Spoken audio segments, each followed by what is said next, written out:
The smell of smoke wasn't from a fire, not yet. It was from the kitchen, from burnt toast and something else, something bitter that clung to the air like guilt. Sarah Hale stood by the sink, staring through the window. The morning sun crawled lazily across the garden, lighting up the toys her kids had left scattered across the grass. She'd asked them to clean up last night, but they were only 22 and 34, and their father wasn't home to remind them. Her husband, Daniel, had said he was working late again. He always was these days. Hey, everybody! So glad you decided to hang out with me for this story. Seriously, thanks for listening. If you dig what you hear, a subscribe and hitting that little notification thingy really helps the channel out. Don't forget to do that. Also, I'm super nosy and love seeing where you all are listening from. Drop your city in the comments so I can shout out your corner of the globe. All right, enough from me. Let's get into the story. Hope you enjoy it. So, her phone buzzed on the counter. A message. She didn't want to look, but she did anyway. From unknown number. You don't deserve this. He's been at the Red Oak Motel every Thursday. Her hand trembled. She didn't need to ask who he was. The toast popped up, black as ash. That afternoon, she didn't cry. Instead, she cleaned. She vacuumed the living room twice, scrubbed the tiles until her hands burned. The kids, Emma and Noah, watched her with quiet eyes. "Mom?" Emma asked softly. "Are you mad?" "No, sweetheart." Sarah smiled too quickly. "Just cleaning up." "Is Dad coming home for dinner?" Noah asked. "He said he might be late again." Noah frowned. "He's always late." Sarah stopped scrubbing. For a moment, the house went too quiet. She could almost hear the faint hum of a motel air conditioner somewhere miles away. That night, Daniel came home past midnight. His tie was loose, his hair smelt faintly of perfume that wasn't hers. Sarah was awake on the couch. He froze when he saw her. "Hey," he said carefully, "you're up." "Couldn't sleep." He nodded slowly. "Work's been hell lately." "Yeah, I can imagine." He walked past her to the kitchen. The sound of the fridge door opening, the clink of a beer bottle. "Want one?" "No, I'm fine." They didn't look at each other. The next day, the kids were in the garage. They were building something. Emma had a glue gun in one hand and a stack of cardboard in the other. Noah held a small hammer, tapping nails into a piece of wood. "What are you two up to?" Sarah asked from the doorway. "It's a project," Emma said quickly. "For school." Sarah smiled faintly. "You don't have school projects this week." Emma hesitated. "It's a surprise." She didn't push. She didn't have the energy to question surprises. 2 days later, the house smelled like glue, sticky fingerprints on the counter, strings of hot glue hardened on the table. Sarah should have scolded them, but she didn't. They were quiet, focused. Maybe it was good for them. That night, the alarms screamed. She ran downstairs, heart pounding, to find smoke crawling along the ceiling. Daniel was in the kitchen panicking, waving a towel. "What the hell happened?" she shouted. I just left the stove on." She grabbed the extinguisher, spraying white dust everywhere until the flames choked out. The smell of burnt plastic filled the air. The kids came running down the stairs, coughing. Emma's eyes were wide, terrified. "Is everyone okay?" she gasped. Noah pointed to the corner of the table, a melted pile of something. Their project. It had burned. Emma started crying. "It was supposed to be for you, Mom." Sarah knelt down, pulling her close. "It's okay, baby. It's just stuff." But inside, something cracked, a signless, invisible fracture. When the firefighters arrived, they found the small kitchen fire already handled. Just smoke, no flames left. "Good response time," one of them said, jotting down notes. "You're lucky you caught it early." Sarah nodded numbly. Daniel stood behind her, his jaw tight, looking anywhere but her. Emma and Noah sat on the stairs, their faces streaked with soot. One firefighter crouched beside them. "You two okay?" he asked gently. Noah nodded, then whispered, "Our dad started the fire." Daniel's face went pale. He blinked. "What's that, buddy?" Noah glanced at Emma, then back. "He lies a lot. He started the fire, too." Emma's small voice joined in. "He makes Mom cry." The firefighter gave them a slow, careful nod. He didn't know what to say. When they left, the house was quiet again. Just the smell of smoke and glue. Sarah tucked the kids into bed. When she came back down, Daniel was pacing the living room. "You're letting them talk about me like that?" He snapped. "They're kids, Daniel. They're lying." She turned slowly to face him. "Are they?" He stared at her, then turned away. The silence between them stretched like a noose. At dawn, Sarah woke to find something on the kitchen table. A new project. The kids had rebuilt it. Two stick figures glued together, standing on a broken heart made of cardboard. On the side, written in thick marker, DIY divorce. She covered her mouth with both hands. Outside, the first light of morning crept through the smoke-stained windows, catching the edge of the glue, still wet, still holding. The next morning, the house smelled like smoke and glue again, the scent of something half broken, half healing. Sarah sat at the table, staring at the words her children had written. DIY, divorce. It wasn't the kind of thing kids should know how to spell, but they did. Emma padded into the kitchen, her small feet silent on the cold tile. Her eyes were red. She hadn't slept much. "Did you like it, Mom?" she asked quietly. Sarah hesitated. "It's very creative." Emma frowned. "It's true, though." "Sweetheart, it's not something kids should—" Emma interrupted, voice trembling. "He hurts you." Sarah froze. From the doorway, Noah spoke softly, almost whispering. "We just wanted to fix it with glue." Sarah turned to them, her throat tightening. "Glue doesn't fix families, honey." Noah's little hands clenched. "But maybe it can stop him from leaving again." That evening, Daniel came home early. An unusual sight. He looked tired, haunted even, as if the smoke from last night had followed him all the way to work. "Hey," he said quietly. "How are the kids?" "Fine," Sarah said, folding laundry without looking up. "The fire department called me again today." He continued. "Routine check. They want to make sure everything's safe." Sarah nodded, eyes on the shirts in her hands. "That's good." He hesitated. "Look, about last night. You don't need to explain. Just be more careful." He swallowed hard. "I mean, about us." Sarah's hands stilled. "Dan!" He cut in, voice low. "I messed up, okay? I'm trying to fix things." She looked up slowly.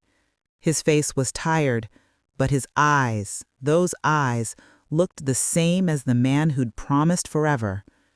And yet, the perfume still lingered faintly on his collar. Upstairs, Emma and Noah listened from the hallway. They didn't understand everything, but they understood enough. "Do you think he's sorry?" Emma whispered. Noah's jaw tightened. "He's only sorry when he gets caught." Emma hugged her knees. "What if he leaves for real?" "Then we'll stop him." 2 days passed. The kids spent every spare minute in the garage, whispering, gluing, building something. Sarah peeked once, but they covered their project quickly.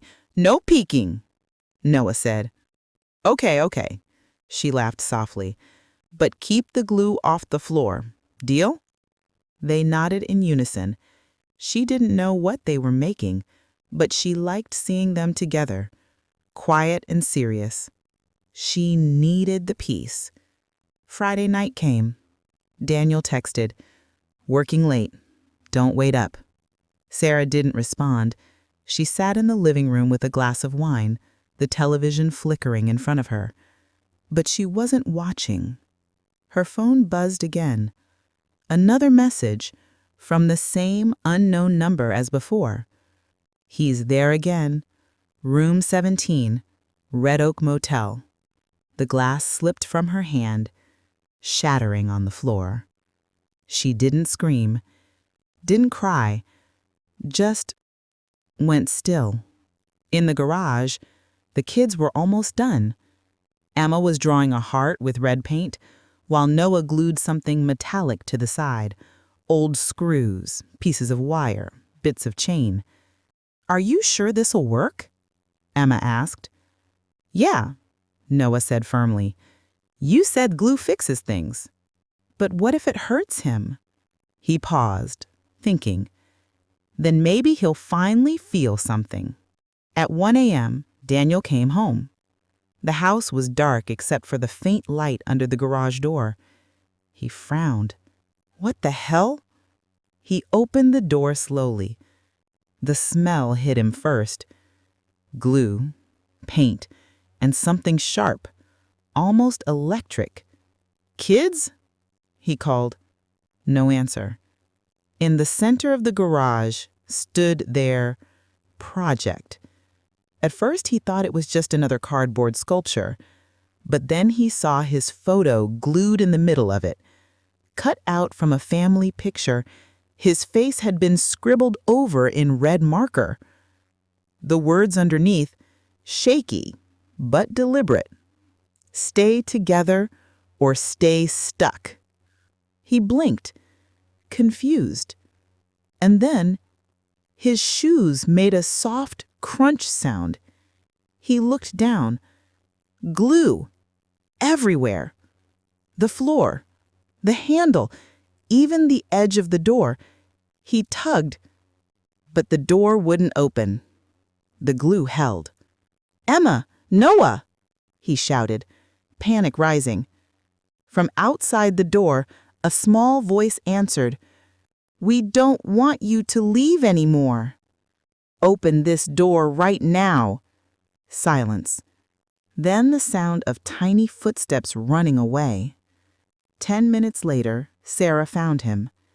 She saw the glue, the mess, the fear in his eyes.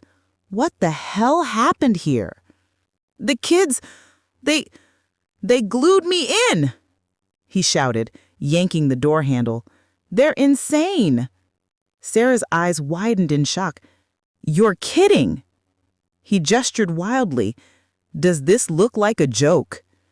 She took a slow step back, trying not to laugh and cry at the same time. "I'll get the solvent," she said, turning toward the shelf. But before she could reach it, flashing red lights cut through the window blinds. Sirens. Fire department again? "Everything okay here?"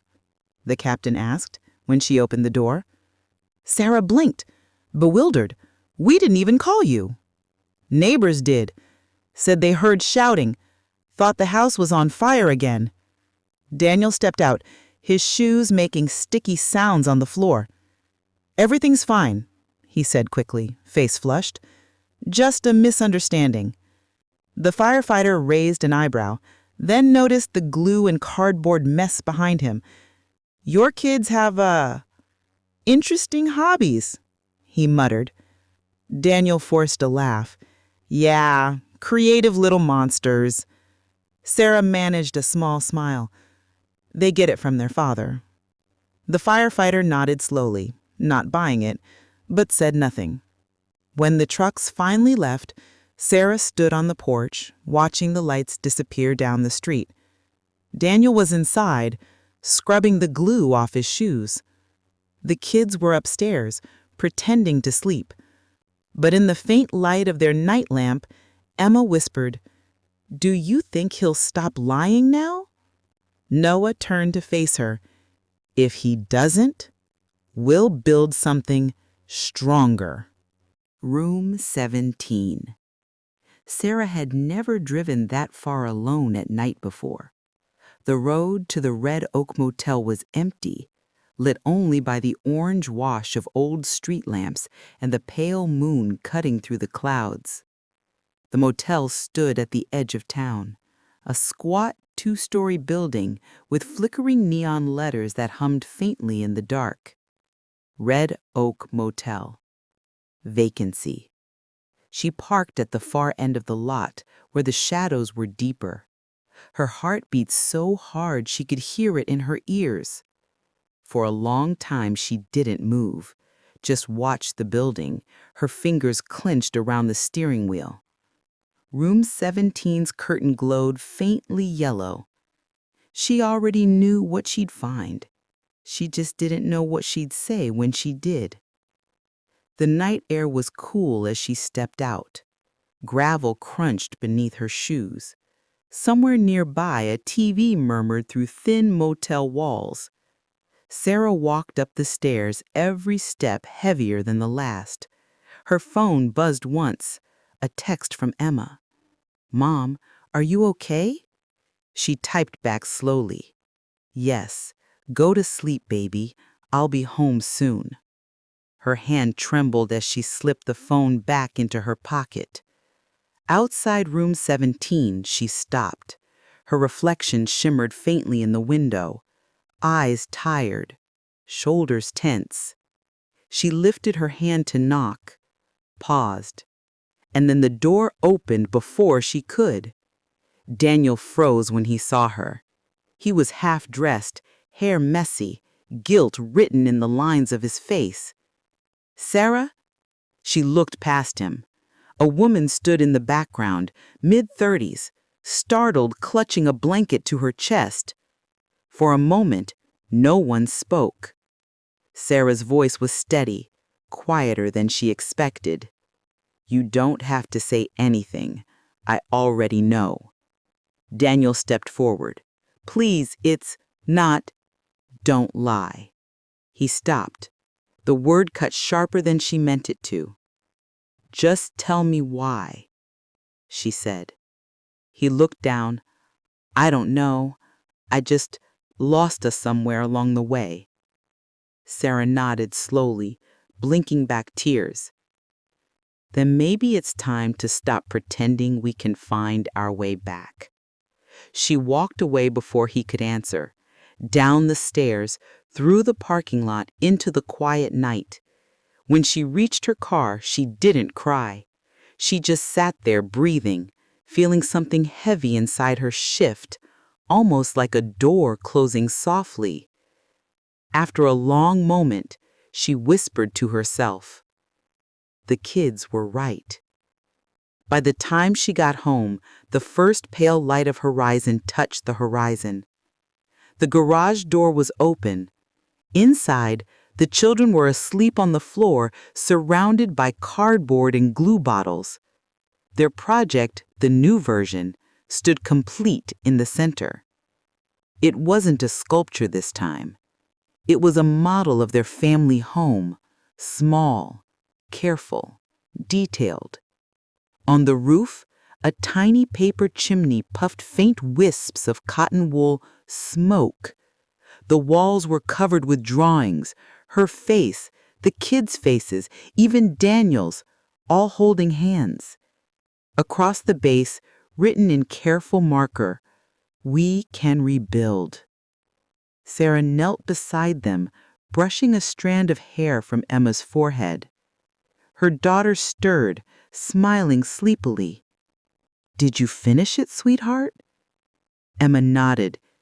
"It's not perfect, but it stands." Sarah looked at the little house again, how every crooked wall and uneven line seemed to hold more truth than any photograph ever could. "It's beautiful," she whispered. That afternoon, Daniel came home. No motel excuses this time, no lies, just silence. He stopped in the doorway of the garage, staring at the cardboard house. Emma and Noah sat beside it, proudly showing Sarah the new roof they'd glued on. He opened his mouth, but no words came. Sarah turned to him, her expression unreadable. "They built this for us," she said softly. "A reminder." "Of what?" She met her eyes. "That things only stay together if you choose to hold them." He looked at the model again, fragile, yet somehow strong. Glue smudges everywhere, fingerprints pressed into every wall. Maybe it wasn't too late to try again, he thought. Later that evening there was a knock at the door.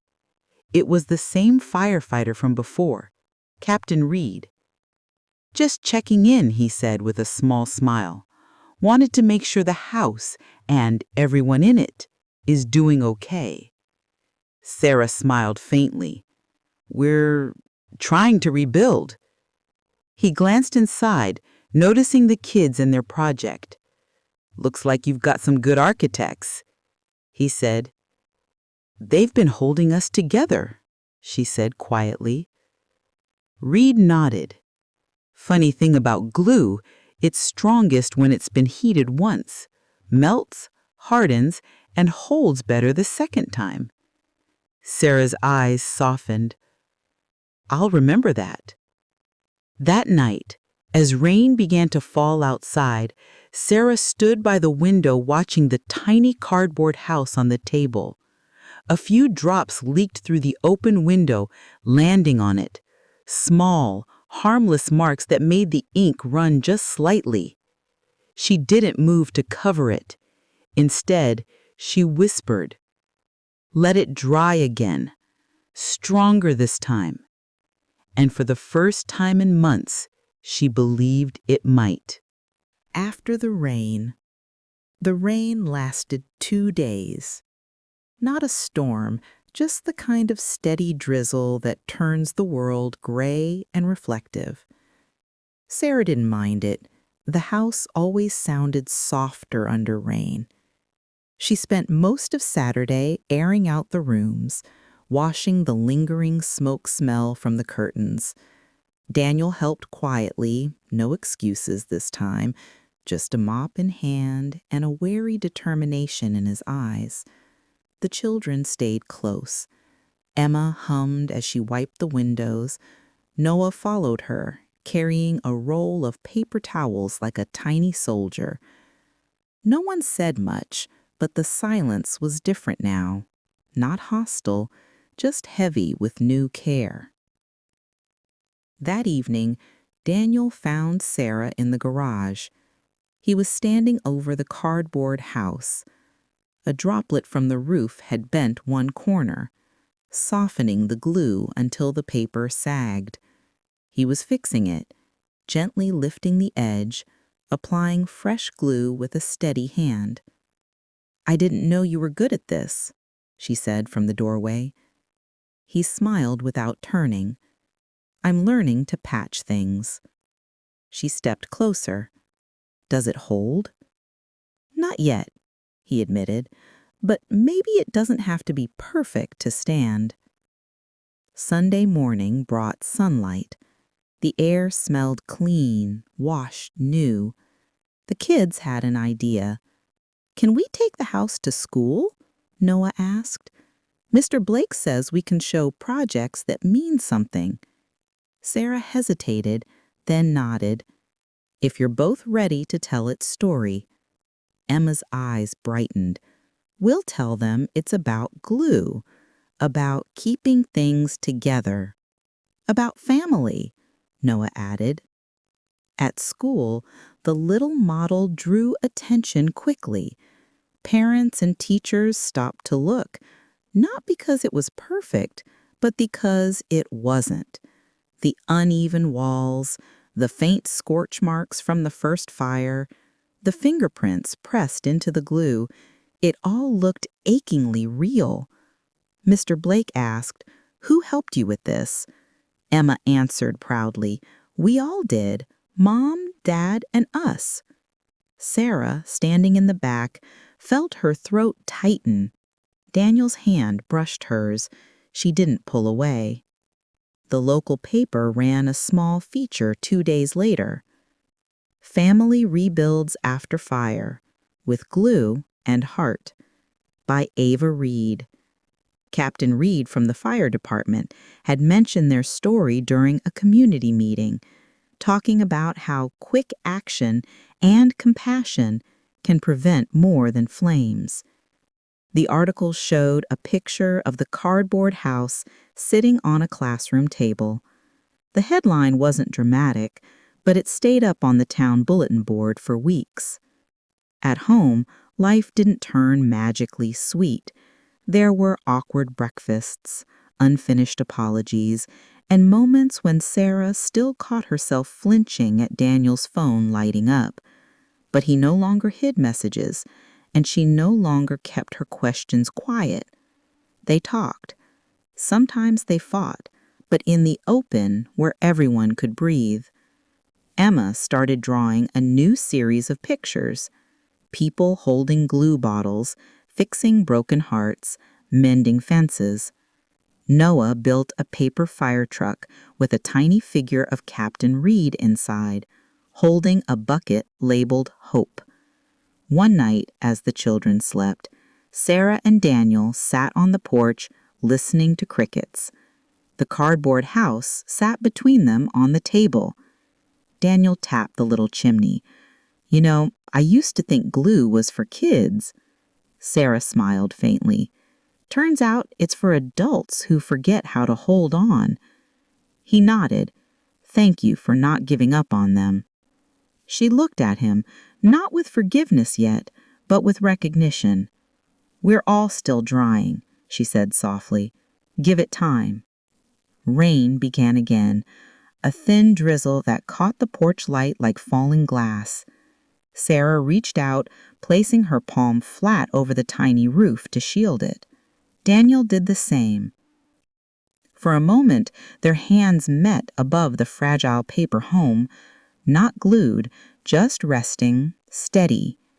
Inside, the glue line shimmered where the water had touched them before, stronger now for having been melted and set again. And somewhere deep inside that quiet, Sarah realized they weren't rebuilding the old house. They were building a new one. The open house. By early spring, sunlight lingered longer on the Hale house. The cardboard model now sat on the living room shelf, sealed under a clear plastic cover Daniel had built from an old picture frame. It had become a kind of family compass, fragile, imperfect, but visible from every corner of the room. One Sunday morning, Emma pinned a note to the fridge. "Community Art Fair. What holds us together? Entries welcome." She looked up at Sarah. "Mr. Blake said the school's hosting it downtown. Can we bring our house?" Sarah smiled. "If it's ready to be seen again." Noah grinned. "It's always ready." 1. Preparation. All week they touched up the little house. Emma repainted the windows. Noah glued a strip of aluminum foil to the roof so it looks like it survived something. Daniel added a wooden base, carving 4 words into it. Home is work in progress. Sarah found herself breathing easier around them. She hadn't realized how much laughter had disappeared until it came back, quiet, awkward, but real. One night she asked Daniel, "Do you think people will get it?" He shrugged. Maybe they don't have to. It just needs to mean something to us. 2. At the fair. Saturday dawned clear and bright. The town square smelled of fresh bread and paint thinner. Children carried cardboard castles, teenagers displayed wire sculptures and abstract murals about friendship, loss, hope. When the Hales arrived with their model, Captain Reed spotted them immediately. He helped set it on a central table. "Back again, huh? Looks sturdier than last time." "It survived a lot," Sarah replied. Reed nodded toward the kids. "So have they." People stopped to look. Some smiled. Some asked quiet questions. A few just stood still, studying the crooked chimney and the faint burn mark that Sarah had left unpainted on purpose. A journalist from the local paper recognized them. "Mind if I do a follow-up? Your story touched a lot of readers." Sarah hesitated, then nodded. "Only if you write what the kids say, not me." The reporter crouched beside Emma. "What does your house mean?" Emma thought for a long moment. "It means sometimes things break, and that's okay. You can glue them and they look different, but they still stand." The woman smiled. "That's a good kind of strong." 3. The open house. By late afternoon, someone suggested opening all the displays for a walk-through, a small parade of stories. Daniel surprised everyone by volunteering to speak. He stood beside their model, voice low but steady. "This house isn't perfect. None of ours are. It was built after a mistake, mine. The kids didn't try to hide it. They tried to fix it. Glue doesn't erase cracks. It just keeps you honest about where they were." The crowd listened in the warm light of late day. Sarah, standing near the back, felt the air shift. Not applause yet, but understanding. Captain Reed clapped first. The sound spread slowly until it filled the square like gentle rain.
Cracks of light. Time didn't heal the Hales. Not cleanly, not evenly. It moved through them like light through cracked glass, bending in strange ways, finding new shapes. The cardboard house still stood on the same shelf, a little faded now, the roof sagging from heat and time, but still upright, stubbornly whole. Sarah dusted around it every Sunday, not because it needed to be perfect, but because it reminded her that nothing stays the same unless you care enough to keep touching it. Daniel had moved out 6 months earlier. Not far, just across town, near the old train yard, but far enough that silence became a kind of language between them. They shared weekends, dinners sometimes. The house, though, remained hers. and theirs in some invisible way. The children. Emma had grown quieter. She filled notebooks with sketches of rooms, furniture, and light, spaces that didn't yet exist, but might one day. When teachers asked what she wanted to be, she said, an architect, but not the kind that builds new things, the kind that fixes broken ones. Noah still collected things: rocks, bottle caps, torn bits of ribbon. Once he brought home a jar full of melted crayons and said, "See, it's all the colors mixed, but still beautiful." Sarah kept that jar beside the cardboard house. Firefighters again. Captain Reed stopped by sometimes. He'd retired now, working as a fire safety consultant, but he still dropped off cookies from his wife or small boxes of supplies for the kids' art projects. Once he told Sarah, "Funny thing, you fight fire long enough, you realize it's not always the flames that do the worst damage.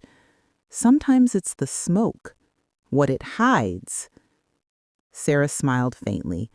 "We're still clearing it out, one window at a time." Letters and glue. One evening, while helping Noah with homework, Sarah found an envelope tucked under the glue sticks in the kitchen drawer. It was Daniel's handwriting. "I don't expect forgiveness to look the same every day. Sometimes it's silence, sometimes it's laughter. I just hope the glue holds, not to trap us, but to remind us that what's broken once can still be honest." She folded the letter carefully and slid it behind the cardboard model. Hidden, but present, like the past. The workshop. A year after the fair, the local library invited families to create displays for a new exhibit, Repair. Emma volunteered the Hales without hesitation. They arrived with boxes of old materials, scraps of paper, burnt matchsticks, broken frames. Daniel joined them, quietly, unsure at first. Sarah handed him a glue gun. He laughed, back to the beginning. She looked at him, not smiling exactly. Back to work. Together, they built something new. Not a house this time, but a bridge. A small wooden arc that stretched between two blocks, labeled then and now. Cracks of light. When the exhibit opened, the bridge gleamed under soft white bulbs. Through the cracks in its planks, light streamed in threads, small but certain. A woman beside Sarah whispered, "It looks fragile." Sarah answered, "It's supposed to." Daniel stood beside her. For the first time in months, his hand brushed hers, not to ask, not to promise, just to say, "I'm here." Emma took a photo. Noah placed a tiny paper house beneath the bridge and whispered, "So it doesn't get lost." Evening at home.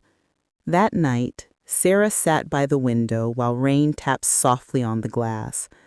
The cardboard house still caught the lamplight, gold on glue lines, dull on old paint. She realized it no longer looked like a model of their house. It looked like a map, each repaired edge marking where they'd learned to stop pretending, start living. She whispered to herself, "We built this." Outside, lightning flickered. Not a threat this time, just illumination. Inside, the cracks in the glue gleamed like tiny veins of silver. The bridge and the fire. The evening of the exhibit's closing ceremony began softly. Golden sunset, calm air, slow music from a local quartet. Families drifted among the art displays, the cardboard house, the bridge, the painted hearts. It felt like an ending wrapped in light. Sarah and Daniel stood near their piece, the wooden bridge that linked then and now. Emma took photos for the library's website. Noah chased reflections of the hanging lights with a flashlight, laughing. Everything seemed still, peaceful, almost too peaceful. The first smell of smoke came from the far corner of the hall.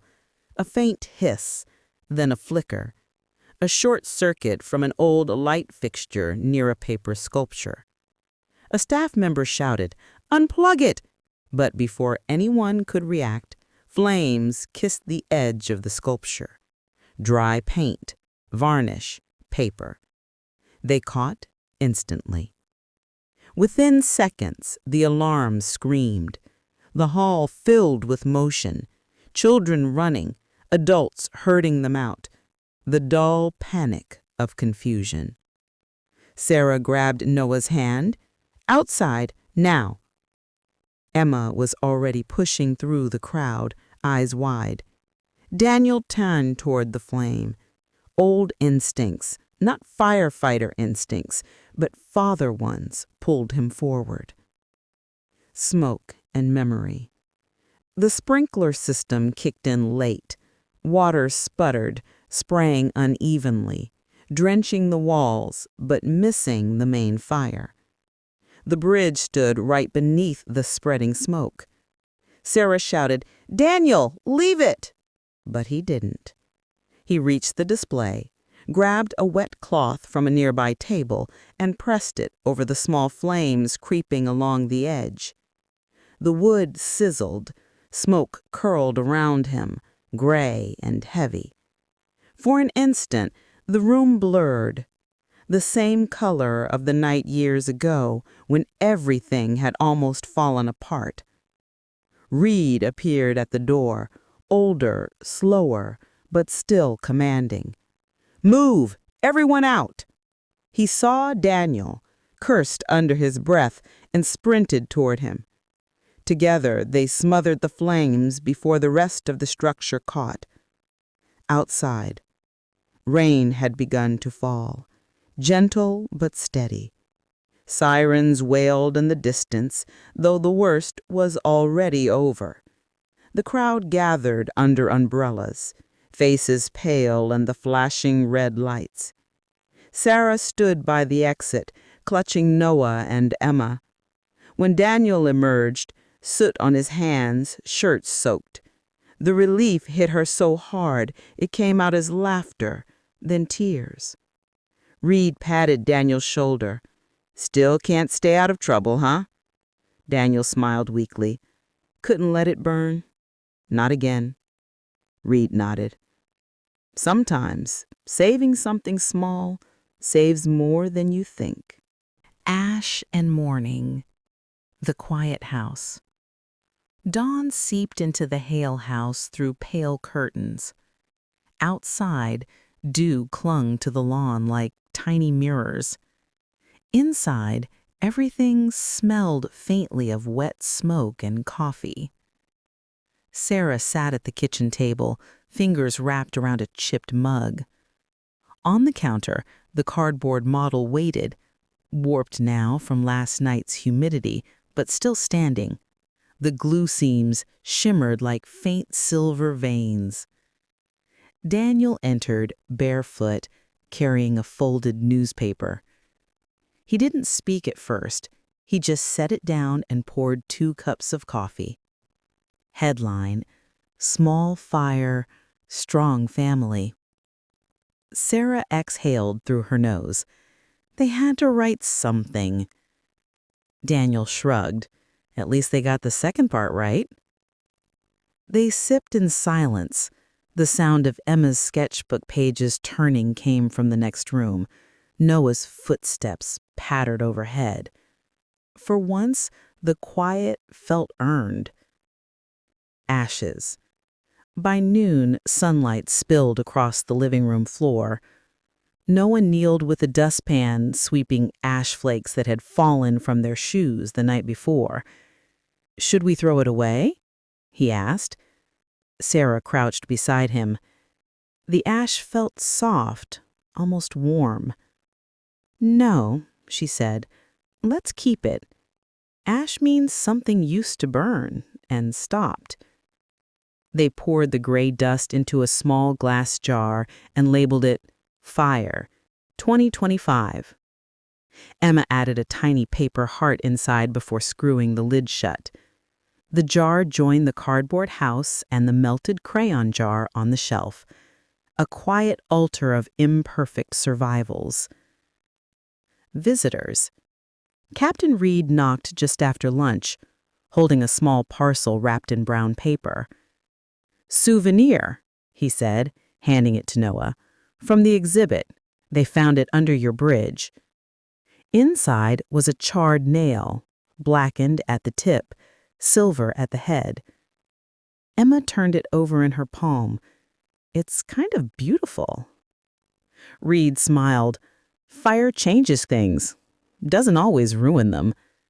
He looked toward Daniel. "You ever think about joining the volunteer crew? We could use someone who runs toward smoke instead of away." Daniel chuckled. "Maybe someday. Right now, I'm still learning how to rebuild." Reed nodded and left them standing in the doorway, sunlight flaring behind him like a slow-moving curtain of gold. The letterbox.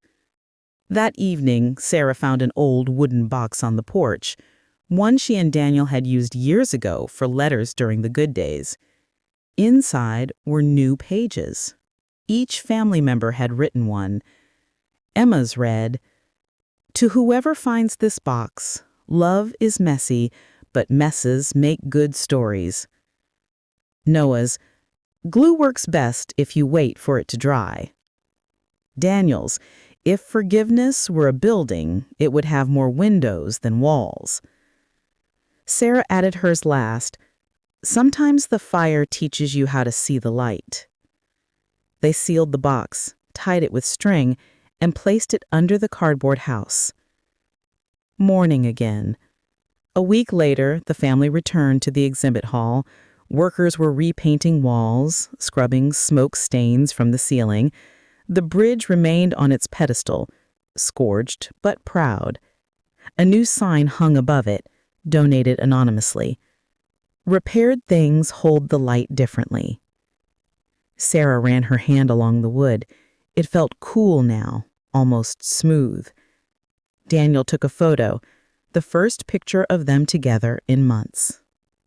When they stepped outside, morning light flooded the street. Birds moved from wire to wire. Traffic hummed softly in the distance. Noah held Sarah's hand. "Mom, can we build something new when we get home?" She smiled. "Yes, something that doesn't need to be perfect, just ours." Homeward.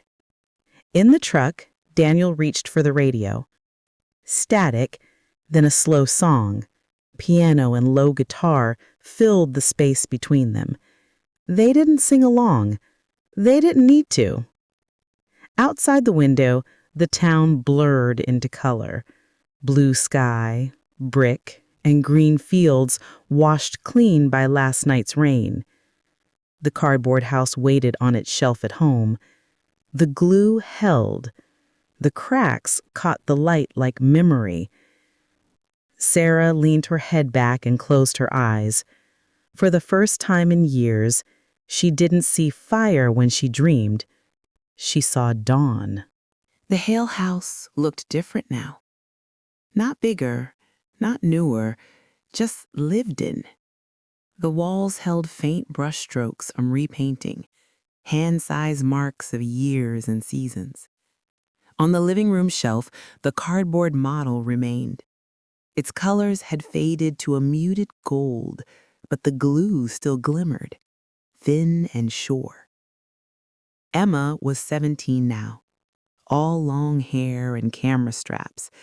She'd won a local scholarship for her portfolio. photos of broken objects mended with gold or tape. Her favorite was of their bridge, the one saved from the fire. The caption read, "Light finds its own way through the cracks." Noah, 12, had discovered woodworking. He spent afternoons in the garage sanding old planks into smooth pieces, building birdhouses for the neighborhood. He always signed them on the bottom, NH Fixing Things Since 2025. Sarah worked part-time at the library. She ran a program called Rebuild, where families crafted small cardboard homes and talked about change.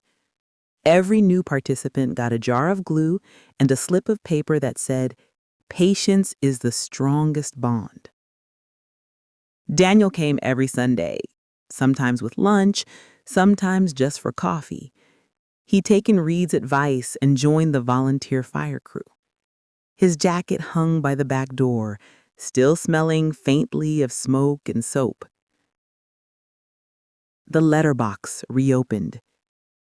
That spring, on a quiet Sunday, Emma pulled the wooden letterbox from under the shelf. The string had worn thin, the lid creaked as she lifted it.